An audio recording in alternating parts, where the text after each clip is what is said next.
नूरिस्तान एक हुसीन और जादुई सरजमीन थी। यहाँ के बलंडो बाला पहाड़, रंग बरंगे फूलों से भरे बागात और झूमते दरख्त इस जगह को जन्नत का नमूना बनाते थे। लेकिन इस जन्नत में एक महल ऐसा भी था जहाँ रोशनी के बावजूद एक कमरा हमेशा अंधेरे में डूबा रहता था।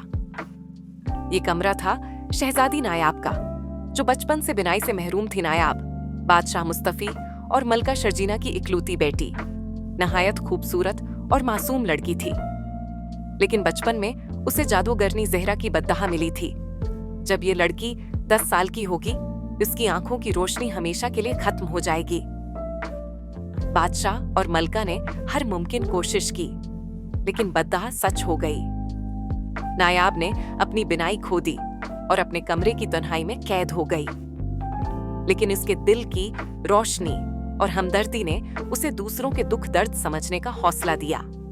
नूरिस्तान के जंगलात में एक गरीब लकड़हारा फहद अपनी बीमार माँ और छोटे भाई के साथ रहता था। वो दिन भर लकड़ियां काटता और शहर में बेचकर घर का खर्च चलाता था। फहद एक ईमानदार और नेक दिल इंसान था, जो दूसरों की मदद के लिए हमेशा तैयार रहता था। एक दिन लकड़ियां बेचने के बाद वो महल के करीब एक बाग में बैठा था, जब उसने एक उदास गीत की आवाज सुनी। फहद ने बाग के अंदर देखा तो एक लड़की को दरख्त के नीचे बैठे पाया। वो उदास और गुमसुम नजर आ रही थी। उसने हिम्मत करके पूछा, बीबी, आप यहाँ अकेली क्यों हैं? ने जवाब दिया, मैं अपनी किस्मत के अंधेरों में कैद हूँ। फहद ने उसके लहजे में छुपे दर्द को महसूस किया और उससे बात करने लगा। ये मुलाकात दोनों के दिलों में हमदर्दी और इंसियत का सबब बन गई। फहद और नायाब की मुलाकातें रोज होने लगीं। दोनों ने एक दूसरे के साथ अपनी कहानियां शेयर की। फहद की सीधी साधी बातें और नायाब की दिल को छू लेने वाली मासूमियत ने उन्हें करीब कर दिया। महल के वजीर आजम, जो बादशाह के तख्त पर कब्जा करना चाहता था, ने उन मुलाकातों को अपने हक में इस्तेमाल करने का मंसूबा बनाया। उसने बादशाह को भड़काया। जहां पना एक गरीब लकड़हारा शहजादी के करीब आकर साजिश कर रहा है। बादशाह ने हुक्म दिया कि फहद को गिरफ्तार किया जाए।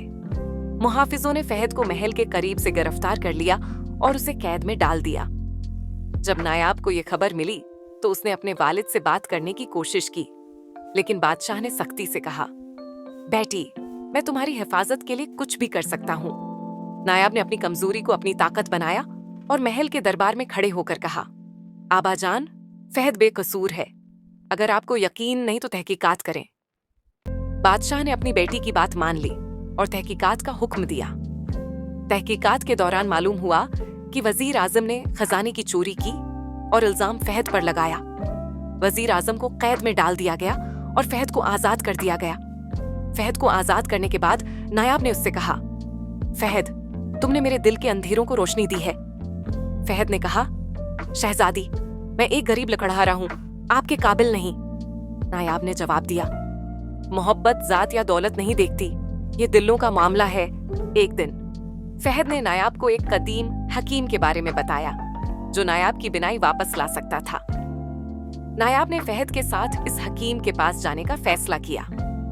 हकीम ने नायाब की आंखों पर एक नायाब जड़ी बूटी से मरहम लगाया और कहा, ये मरहम तुम्हारी आंखों की रोशनी वापस ला सकता है, लेकिन उसके लिए तुम्हें दिल से अपने हैं खौफ और शक को खत्म करना होगा। चंद दिन बाद नायाब की आंखों में रोशनी लौट आई। उसने पहली बार दुनिया को देखा और सबसे पहले फहद को देखा, जो खुशी से झूम रहा था।